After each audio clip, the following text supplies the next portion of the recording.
नहमदुहु व नसल्ली व नुसल्लिमु अला रसूलिहिल करीम अस्सलातु वस्सलामु अला सय्यदिल अन्बियाइ वल मुरसलीन अम्मा बाद फ़अऊज़ु बिल्लाहि मिनश शैतानिर रजीम बिस्मिल्लाहिर रहमानिर रहीम अल्लज़ीना आमनु व कानु यत्तकून इन्नल्लाह व मलाइकतहु युसल्लूना अलन नबिय्य या अय्युहल्लज़ीना आमनु सल्लु अलैहि व सल्लिमु तस्लीमा अस्सलातु वस्सलामु अलैका या सय्यदी या रसूलल्लाह व अला आलिका व अस्वहाबिका या सय्यदी या हबीबल्लाह अस्सलातु वस्सलामु अलैका या सय्यदी या नबी अल्लाह व अला आलिका व अस्वहाबिका या सय्यदी या नूर मिन नूरिल्लाह।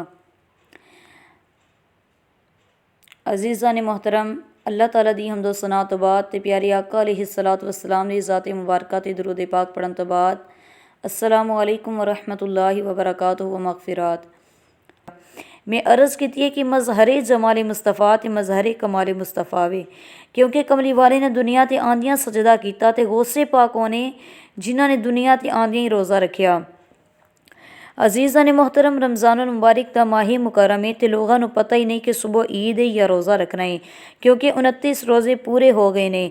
आसमान ते बदल छा गए। लोगों ने मशवरा किया यार रोज़ा रखिए या ईद करिए। किसी ने आख्या ओ जड़ा सैयदां दे घर बच्चा पैदा होया है सुनिया है ओ सुबह तो लैके शाम तक माँ का दूध नहीं पींदा। जे ते बच्चे ने अज दूध पी लिया तो फिर ईद है, जे दूध ना पीता तो फिर रोज़ा है। सारे लोग सैयदा दे कोल आ गए ते आके पुछिया ते माँ ने जवाब दिता जी मेरे बेटे ने सुबह का दूध पीता ही कोई नहीं। लोग आखिया अज 30वां रोज़ा है, रोज़ा रखो, ईद कल होवेगी। यानी मज़हरे कमाले मुस्तफ़ा ते मज़हरे जमाले मुस्तफ़ा वे। यानी गौसे पाक जदों गौसे पाक की विलादत हुई तो गौसे पाक ने उदों भी आंदियां ही दुनिया के कदम रखिया ही रोज़ा रखिया। अजीज़ा ने मोहतरम, गौसे पाक रज़ी अल्लाह तआला अन्हु माँ की गोद विच पल रहे ने ते इंज दियां मावां दियां गोदियां दे विच इवें दे लाल ही खेलते ने। माँ वो जिन्हें सारी जिंदगी किसी गैर महरम नूं वेख्या ही कोई नहीं ते किसी गैर महरम ने ओनू नहीं देखा ते आपने किसी गैर महरम की आवाज़ नहीं सुनी ते किसी गैर महरम की आपने आवाज़ नहीं सुनी। अजीज़ा ने मोहतरम, गौसे आज़म रज़ी अल्लाह तआला अन्हु 470 हिजरी के अंदर पैदा होए ते 488 हिजरी आप बगदाद आए ते इधर अपने वक़्त के बहुत बड़े इमाम गज़ाली रहमतुल्लाहि तआला अलैहि हज्जतुल इस्लाम ने जेड़े इस तो पहले बगदाद दीन का इलम पढ़ा रहे सन। आपनों ख्याल आया कि दीन ते बड़ा पढ़ लिया वे ते पढ़ा भी लिया है, हुण हकीकत का इलम भी सीख के आवां, किसी अल्लाह वाले की तलाश विच जावां। उसे साल इमाम गज़ाली बगदाद छोड़ के गए तो उसे साल हज़रत गौसे पाक तशरीफ़ लैके आए। कुरान मजीद हिफज किया, दरसे निज़ामी पढ़िया, 9 साल दरसे निज़ामी मुकम्मल करके अपने वक़्त के अजीम उलमा विच आप दा नाम शुमार होया। याद रखिया जे कि हर आलम वली नहीं होंदा, मगर हर वली आलम ज़रूर होंदा है। अजीज़ा ने मोहतरम, गौसे पाक फरमाते ने जदों मैं बगदाद आया आप इरशाद फरमाते ने माँ ने जेड़े 40 दिनार दिते सन वो तो ख़त्म हो गए। हुण फरमाते ने मैं फाके कट रहा तो आप फरमाते ने कि 40 दिन ऐसे भी मेरी ज़िंदगी च गुजरे ने कि मैं एक लुकमा भी नहीं खादा। आप फरमाते ने कदी कदी मेरी हालत इंज दी हो जानी कि मैं भुख की वजह तो गश खा के ज़मीन ते गिर जाना, बेहोश हो जाना। लोगों ने मुर्दा समझ के गुसल दे के ते कफन पहना के जनाजा पढ़न लगना तो आपने कलमा पढ़ के उठ के बैठ जाना। सुबहान अल्लाह, ऐसा वक़्त भी गौसे पाक ने देखा। गौसे पाक ओ हसी ने जिन्होंने ज़िंदगी के तकरीबन 40 साल आप दे मुरीद शेख अब्दुल फतूह आप फरमाते ने मैं गौसे पाक रज़ी अल्लाह तआला अन्हु दे नाल अपनी ज़िंदगी के 40 साल गुजारे तो 40 सालों के विच आप फरमाते ने मैं एक दिन भी ऐसा नहीं वेख्या जिस दिन गौसे पाक ने इशा दे वज़ू दे नाल नमाज़े फजर ना पढ़ी होवे। सुबहान अल्लाह, मैं कुर्बान जावां। यानी जिस वज़ू दे नाल इशा दी नमाज़ पढ़ी फिर उस वज़ू दे नाल फजर दी नमाज़ भी पढ़ी। यानी 40 साल बाबा जी ने अपनी कमर बिस्तर दे नाल लगा के नहीं वेखी। अजीज़ा ने मोहतरम, गौसे पाक दे नाना जान अब्दुल्ला सभी बहुत बड़े वक़्त के वली सन। उन्होंने मुस्तजाबुल दवात किया जाता सी, यानी जिहड़ी दुआ करते सन वो कबूल हो जाती सी। माँ ने पुत्र लिया के गोद विच रखिया तो आप फरमादियां ने यतीम हो गया है, हुण इंदे वाली तुसी हो, लो ते संभालो मेरा पुत्र। गौसे पाक रज़ी अल्लाह तआला अन्हु अपने नाना जी की गोद विच परवरिश पा रहे ने। आपने वेख्या ना कि रोज़ आप दे नाना जी दे कोल लोग दम करवा के तरवीज़ करवा के आ रहे ने ते जा रहे ने। आप दा मामूल सी देखना। ਬਚਪਨ ਵਿੱਚ ਆਪ ਆਪਣੇ ਨਾਨਾ ਜੀ ਦੇ ਆਸਤਾਨੇ 'ਤੇ ਬਾਹਰ ਖੇਲ ਰਹੇ ਨੇ ਤੇ ਆਪ ਨੇ ਵੇਖਿਆ ਇੱਕ ਔਰਤ ਗੋਦੀ ਵਿੱਚ ਬੱਚਾ ਉਠਾ ਕੇ ਆ ਰਹੀ ਏ। ਦੁਪੱਟਾ ਬੱਚੇ ਦੇ ਚਿਹਰੇ 'ਤੇ ਰੋਂਦੀ ਔਰਤ ਨੇ ਦੁਪੱਟਾ ਬੱਚੇ ਦੇ ਚਿਹਰੇ 'ਤੇ ਰੱਖਿਆ ਤੇ ਰੋਂਦੀ ਔਰਤ ਨਾਨਾ ਜੀ ਦੇ ਆਸਤਾਨੇ 'ਤੇ ਆ ਗਈ ਤੇ ਬੀਬੀ ਚੀਖ ਮਾਰ ਕੇ ਰੋ ਕੇ ਕਹਿਣ ਲੱਗੀ, ਵੇ ਬਾਬਾ, ਮੈਂ ਸੁਣਿਆ ਤੂੰ ਜਿਹੜੀ ਦੁਆ ਕਰਨਾ ਏ ਰੱਬ ਕਬੂਲ ਕਰ ਲੈਂਦਾ ਏ। ਅੱਜ 3 ਦਿਨ ਹੋ ਗਏ ਮੇਰਾ ਪੁੱਤਰ ਬੜਾ ਬਿਮਾਰ ਏ। ਮੈਨੂੰ ਕਿਸੇ ਆਖਿਆ ਉਹ ਬਾਬੇ ਦੀ ਬਾਰਗਾਹ ਵਿੱਚ ਚਲਾ ਜਾ, ਉਹਨੇ ਦੁਆ ਕਰਨੀ ਆ ਤੇ ਅੱਲਾ ਨੇ ਸਿਹਤ ਦੇ ਦੇਣੀ ਆ। ਮਾਂ ਰੋ ਕੇ ਅਰਜ਼ ਕਰਦੀ ਏ, ਬਾਬਾ ਜੀ ਮੇਰੇ ਪੁੱਤਰ ਲਈ ਦੁਆ ਕਰਿਆ ਜੇ। ਗੌਸੇ ਪਾਕ ਦੇ ਨਾਨਾ ਜੀ ਨੇ ਲੋਹੇ ਮਹਿਫੂਜ਼ 'ਤੇ ਵੇਖਿਆ ਤੇ ਕਹਿਣ ਲੱਗੀ, ਬੀਬੀ ਦੁਆ ਕੀ ਕਰਾਂ, ਤੇਰੇ ਪੁੱਤਰ ਦੀ ਜ਼ਿੰਦਗੀ ਤੇ ਲਿਖੀ ਕੋਈ ਨਹੀਂ, ਇਹਨੇ ਤੇ ਮਰ ਜਾਣਾ ਏ। ਅਜੇ ਗੌਸੇ ਪਾਕ ਦੇ ਨਾਨਾ ਜੀ ਨੇ ਇੰਨਾ ਹੀ ਫਰਮਾਇਆ, ਇਤਨੇ ਬੱਚੇ ਨੇ ਆਖਰੀ ਹਿਚਕੀ ਲਈ ਤੇ ਬੱਚਾ ਮਰ ਗਿਆ। ਰੂਹ ਪਰਵਾਸ ਕਰ ਗਈ। ਮਾਂ ਦੀ ਚੀਖ ਨਿਕਲ ਗਈ। ਆਪਣੇ ਪੁੱਤਰ ਦੇ ਚਿਹਰੇ 'ਤੇ ਦੁਪੱਟਾ ਦੇ ਕੇ ਉਹ ਮਾਈ ਗੌਸੇ ਪਾਕ ਦੇ ਨਾਨਾ ਜੀ ਦੇ ਹੁਜਰੇ 'ਚ ਰੋਂਦੀ ਹੋਈ ਆਈ ਤੇ ਬਾਹਰ ਨਿਕਲੀ। ਬਚਪਨ ਗੌਸੇ ਪਾਕ ਦਾ ਆਪ ਦੇਖ ਕੇ ਦੌੜ ਕੇ ਕਰੀਬ ਆਏ ਤੇ ਆਪ ਫਰਮਾਨ ਲੱਗੇ, ਮਾਈ ਮੈਂ ਤੇ ਵੇਖਦਾ ਰਿਹਾ ਵਾਂ, ਰੋਂਦੇ ਆਉਂਦੇ ਨੇ, ਹੱਸਦੇ ਜਾਂਦੇ ਨੇ। ਬੀਬੀ ਤੂੰ ਰੋਂਦੀ ਹੋਈ ਆਈ ਹੈ ਤੇ ਰੋਂਦੀ ਹੋਈ ਟੁਰ ਪਈ ਏ। ਮਾਈ ਰੋ ਕੇ ਕਹਿਣ ਲੱਗੀ, ਵੇ ਬੱਚਿਆ ਕੀ ਦੱਸਾਂ, ਸੁਣ ਕੇ ਆਈ ਸਾ ਬਾਬਾ ਦੁਆ ਕਰਦਾ ਏ ਤੇ ਅੱਲਾ ਜ਼ਿੰਦਗੀ ਅਤਾ ਕਰ ਦਿੰਦਾ ਏ। ਮੈਂ ਦੁਆ ਕਰਵਾਉਣ ਵਾਸਤੇ ਆਈ ਹਾਂ। ਅੱਜ 3 ਦਿਨ ਗੁਜ਼ਰ ਗਏ, ਬੱਚਾ ਬੜਾ ਬਿਮਾਰ ਏ, ਪਰ ਬਾਬਾ ਕਹਿੰਦੇ ਬੱਚੇ ਦੀ ਜ਼ਿੰਦਗੀ ਲਿਖੀ ਕੋਈ ਨਹੀਂ, ਮੇਰਾ ਪੁੱਤਰ ਮਰ ਗਿਆ ਏ। ਰੋ ਕੇ ਕਹਿਣ ਲੱਗੀ, ਇੱਥੇ ਲੋਕ ਝੋਲੀਆਂ ਖਾਲੀ ਲੈ ਕੇ ਆਉਂਦੇ ਨੇ ਤੇ ਮੈਂ ਤੇ ਭਰ ਕੇ ਜਾਂਦੀ ਵੀ, ਮੈਂ ਤੇ ਭਰੀ ਲੈ ਕੇ ਲੁਟਾ ਬੈਠੀ ਹਾਂ। ਮਾਈ ਕਹਿਣ ਲੱਗੀ, ਵੀ ਬੱਚਿਆ ਕੀ ਦੱਸਾਂ, ਅੱਜ ਮੇਰਾ ਪੁੱਤਰ ਮਰ ਗਿਆ ਏ। ਗੌਸੇ ਪਾਕ ਕਹਿਣ ਲੱਗੇ, ਬੀਬੀ ਜਾ ਬਾਬੇ ਨੂੰ ਜਾ ਕੇ ਕਹਿ, ਜ਼ਿੰਦਗੀ ਉੱਥੇ ਹੀ ਲਿਖੀ ਹੁੰਦੀ ਤੇ ਤੇਰੇ ਕੋਲ ਕੀ ਲੈਣ ਆਉਣਾ ਸੀ, ਤੇਰੇ ਬੂਹੇ ਤੇ ਕੀ ਲੈਣ ਆਉਣਾ ਸੀ। ਮਾਈ ਦੇ ਦਿਲ ਨੂੰ ਗੱਲ ਲੱਗੀ ਤੇ ਵਾਪਸ ਟੁਰੀ ਤੇ ਗੌਸੇ ਪਾਕ ਫਰਮਾਉਂਦੇ ਨੇ, ਬੀਬੀ ਠਹਿਰ ਜਾ, ਐਵੇਂ ਬਾਬੇ ਤੇ ਇਲਜ਼ਾਮ ਲਗਾਈ ਜਾਨੀ ਏ। ਉਹ ਵੇਖ ਤੇਰਾ ਪੁੱਤਰ ਤੇ ਪਿਆ ਹਿਲਦਾ ਈ। ਜਦੋਂ ਮਾਈ ਬੱਚੇ ਦੇ ਚਿਹਰੇ ਤੋਂ ਦੁਪੱਟਾ ਹਟਾਇਆ ਤੇ ਬੱਚਾ ਨੀਚੇ ਖੇਡਦਾ ਪਿਆ ਏ। ਸੁਬਹਾਨ ਅੱਲਾ। ਅਜ਼ੀਜ਼ਾਂ ਨੇ ਮੁਹਤਰਮ, ਔਰਤ ਗੌਸੇ ਪਾਕ ਦੇ ਨਾਨਾ ਜੀ ਦੇ ਹੁਜਰੇ ਵਿੱਚ ਆ ਕੇ ਕਹਿਣ ਲੱਗੀ, ਬਾਬਾ ਤੂੰ ਤੇ ਕਿਹਾ ਸੀ ਜ਼ਿੰਦਗੀ ਕੋਈ ਨਹੀਂ, ਆ ਵੇਖ ਮਰ ਕੇ ਵੀ ਜ਼ਿੰਦਾ ਹੋ ਗਿਆ ਈ। ਗੌਸੇ ਪਾਕ ਦੇ ਨਾਨਾ ਜੀ ਹੈਰਾਨ ਨੇ ਤੇ ਆਪ ਨੇ ਨਜ਼ਰ ਉਠਾ ਕੇ ਲੋਹੇ ਮਹਿਫੂਜ਼ ਵੱਲ ਵੇਖਿਆ ਤੇ ਲੋਹੇ ਮਹਿਫੂਜ਼ ਤੇ ਬੱਚੇ ਦੀ ਜ਼ਿੰਦਗੀ ਬੜੀ ਲੰਬੀ ਲਿਖੀ ਏ। ਹੈਰਾਨ ਹੋ ਕੇ ਬੀਬੀ ਨੂੰ ਕਹਿਣ ਲੱਗੀ, ਮੈਨੂੰ ਸੱਚ ਦਸੀ, ਬਾਹਰ ਜਾ ਕੇ ਕੀ ਕੀਤਾ ਈ। ਕਹਿਣ ਲੱਗੀ, ਮੈਂ ਤੇ ਕੁਝ ਨਹੀਂ ਕੀਤਾ, ਬੱਚੇ ਖੇਡਦੇ ਸਨ, ਇੱਕ ਬੱਚਾ ਆਇਆ, ਉਹ ਸੋਹਣਾ ਬੜਾ ਏ, ਹਸਨੀ ਹੁਸੈਨੀ ਸੈਯਦ, ਔਰ ਜਿੰਦਾ ਬਾਪ ਹਸਨੀ ਸੈਯਦ ਤੇ ਮਾਂ ਹੁਸੈਨੀ ਸੈਯਦ ਏ। ਮਾਈ ਕਹਿਣ ਲੱਗੀ, ਉਹ ਬੱਚਾ ਬੜਾ ਸੋਹਣਾ ਏ, ਉਹੀ ਆਖਦਾ ਕਿ ਬੱਚਾ ਹਿਲਦਾ ਏ, ਮੈਂ ਵੇਖਿਆ ਤੇ ਬੱਚਾ ਜ਼ਿੰਦਾ ਹੋ ਗਿਆ। ਹੁਣ ਗੌਸੇ ਪਾਕ ਦੇ ਨਾਨਾ ਜੀ ਸਮਝ ਗਏ ਇਹ ਮੇਰੇ ਦੋਤਰੇ ਦਾ ਕੰਮ ਏ। ਆਪਣੀ ਛੜੀ ਪਕੜੀ ਤੇ ਗੌਸੇ ਪਾਕ ਦੇ ਪਿੱਛੇ ਦੌੜੇ ਜਾ ਰਹੇ ਨੇ। ਫਰਮਾਉਂਦੇ ਨੇ, ਠਹਿਰ ਜਾ, ਮੈਂ ਤੇਰਾ ਇਲਾਜ ਕਰਨਾ ਵਾ। ਗੌਸੇ ਪਾਕ ਅੱਗੇ ਗਏ, ਨਾਨਾ ਜੀ ਪਿੱਛੇ। ਗੌਸੇ ਪਾਕ ਕਹਿਣ ਲੱਗੇ, ਲੋਗੋ ਨਾਨੇ ਕੋਲੋਂ ਬਚਾਇਆ ਜੇ। ਦੌੜ ਕੇ ਕਬਰਿਸਤਾਨ ਚਲੇ ਗਏ। ਫਰਮਾਨ ਲੱਗੇ, ਕਬਰਾਂ ਵਾਲਿਓ ਨਾਨੇ ਕੋਲੋਂ ਬਚਾਇਆ ਜੇ। ਮੁਰਦੇ ਕਬਰਾਂ ਚੋਂ ਨਿਕਲ ਕੇ ਗੌਸੇ ਪਾਕ ਨੂੰ ਘੇਰਾ ਪਾ ਲਿਆ।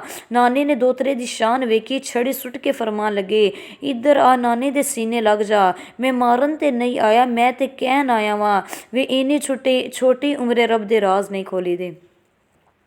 ਸੁਬਹਾਨ ਅੱਲਾ। ਗੌਸੇ ਪਾਕ ਦੇ ਸ਼ਾਨ ਤੋਂ ਸਦਕੇ ਤੇ ਕੁਰਬਾਨ ਜਾਵਾਂ। ਤੇ ਸ਼ਾਇਰ ਕੀ ਕਹਿੰਦਾ ਹੈ, ਸੁਨ ਫਰਿਆਦ ਪੀਰਾ ਦਿਆ ਪੀਰਾ, ਮੈਂ ਹਾਲ ਸੁਣਾਵਾਂ ਕਿਨੂੰ ਹੋ, ਤੇਰੇ ਜਿਹਾ ਮੈਨੂੰ ਹੋਰ ਨਾ ਕੋਈ, ਪਰ ਮੇਰੇ ਜਿਹਾ ਲਖ ਤੈਨੂੰ ਹੋ।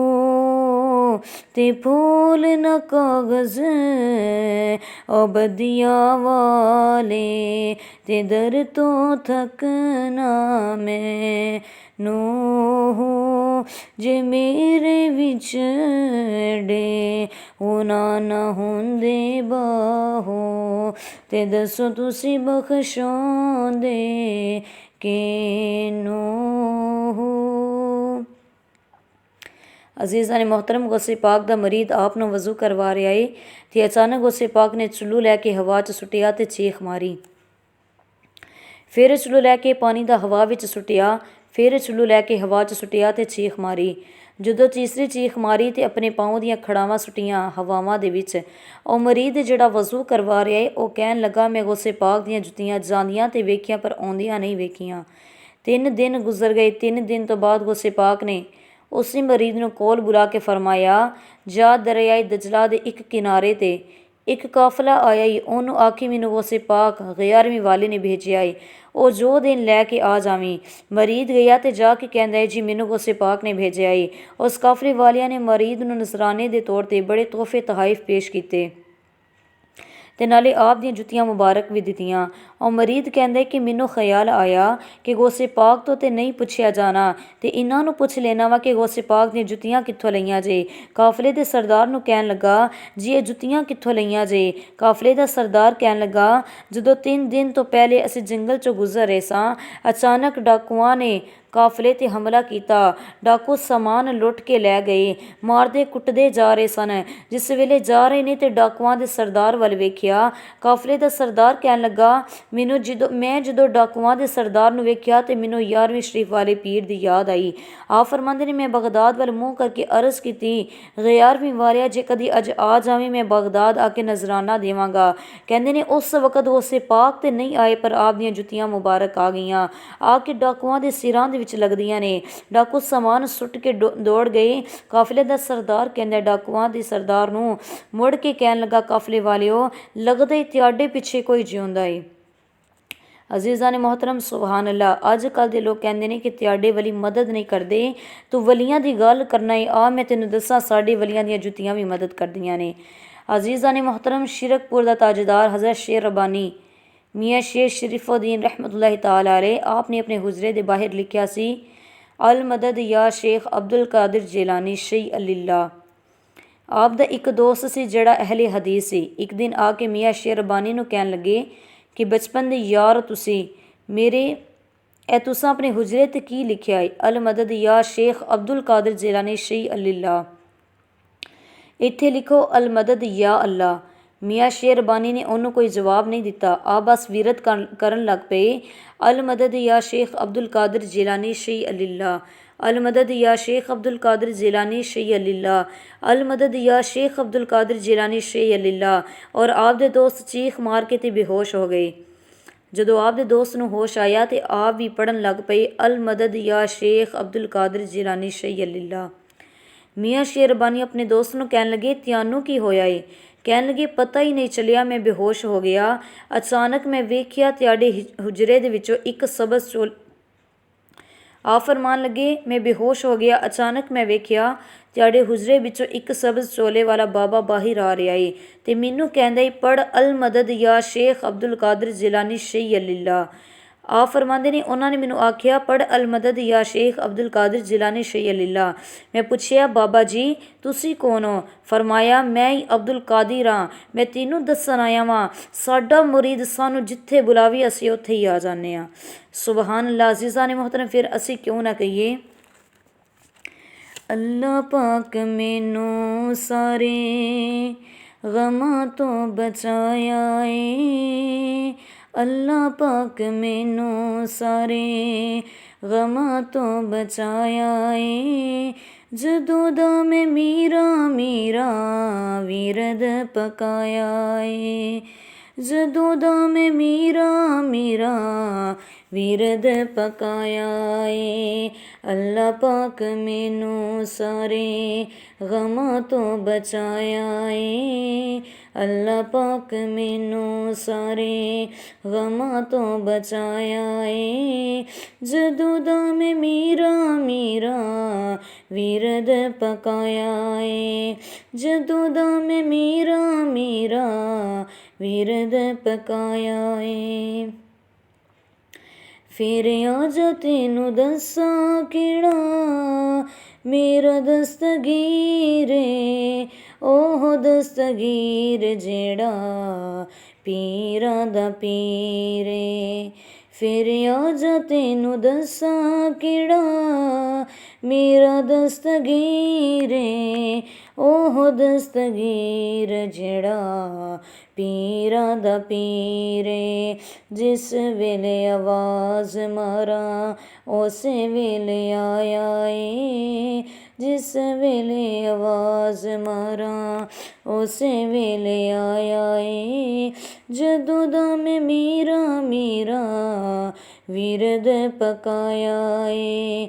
ਜਦੋਂ ਦਾ ਮੈਂ ਮੀਰਾ ਮੀਰਾ ਵਿਰਦ ਪਕਾਇਆ ਏ। ਅੱਲਾ ਪਾਕ ਮੈਨੂੰ ਸਾਰੇ ਗਮਾਂ ਤੋਂ ਬਚਾਇਆ ਏ। ਅੱਲਾ ਪਾਕ ਮੈਨੂੰ ਸਾਰੇ ਗਮਾਂ ਤੋਂ ਬਚਾਇਆ ਏ।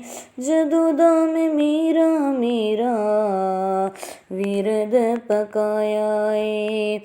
ਜਦੋਂ ਦਾ ਮੈਂ ਮੀਰਾ ਮੀਰਾ ਵਿਰਦ ਪਕਾਇਆ ਏ। ਜਦੋਂ ਦਾ ਮੈਂ ਮੀਰਾ ਮੀਰਾ ਵਿਰਦ ਪਕਾਇਆ ਏ।